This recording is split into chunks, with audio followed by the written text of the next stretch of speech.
दीनदलिताची तलवार होऊन गेले, अन्यायाविरुद्ध प्रहार होऊन गेले. दीनदलिताची तलवार होऊन गेले, अन्यायाविरुद्ध प्रहार होऊन गेले. होते ते गरीबाच पण त्या जगाचे कोहिनूर होऊन गेले. होते ते गरीबाच पण त्या जगाचे कोहिनूर होऊन गेले. जो खूप प्रेरित होते त्यांना पण त्या जगाला घडवून गेले. जो खूप प्रेरित होते त्यांना पण त्या जगाला घडवून गेले. अहो वर्गाच्या बाहेर बसून सुद्धा त्या भारताचे संविधान लिहून गेले. अहो वर्गाच्या बाहेर बसून सुद्धा त्या भारताचे संविधान लिहून गेले. नमस्कार मंडळी, माझे नाव अनुष्का दीपिका किंगोले आहे. आज मी आपल्यासमोर माझे विचार व्यक्त करणार आहे. त्यांच्या नावातच त्यांची विशिष्ट आहे. डॉक्टर बाबासाहेब म्हणजे बाणेदार ते स्वभावाने, बारकाईने अभ्यास करणारे, साधक ते बौद्ध धर्माचे, हेतू त्यांच्या सर्वसामान्यांच्या विकासाचा, बदल समाजात घडून आणणारे. आंबेडकर म्हणजेच आनंद सर्वसामान्यांच्या जीवनी आणलेला बेत धडक सत्याग्रह केला 14 त्याचा डगमगले नाही संकटे आल्यावर, करते समाज उन्नतीचे, रचयिते भारतीय संविधानाचे, असे डॉक्टर बाबासाहेब आंबेडकर.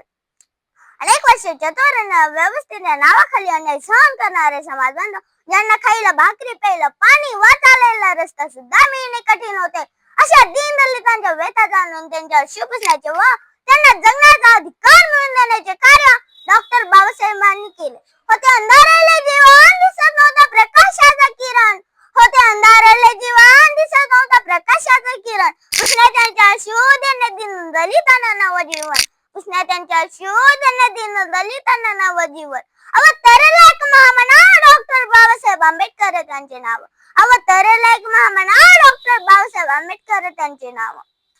अशा या महामानवाचा जन्म मध्य प्रदेशातील महू या गावी 14 एप्रिल 1891 रोजी झाला. त्यांच्या वडिलांचे नाव रामजी तर त्यांच्या आईचे नाव भीमाबाई असे होते. त्यांना वाचण्याची छंद लागला ते आपल्या वडिलांमुळे, त्यात ती मात्र शंका नाही. त्यांना मुळातच अभ्यासाची आवड असलेल्या त्यांनी BA, MA, मास्टर रोसन, डॉक्टर रोसन, डिलीट अशा अनेक पदे संपादन केलं.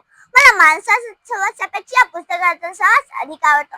शिक्षण वाघिणीचे दूध आहे आणि जो प्राचीन करेल तो वाघासारखं गुरगुरल्याशिवाय राहणार नाही, असे मौलिक त्यांनी सांगितले. शिका, संघटित व्हा आणि संघर्ष करा असा क्रांतिकारी संदेश त्यांनी सर्वसामान्याला दिला.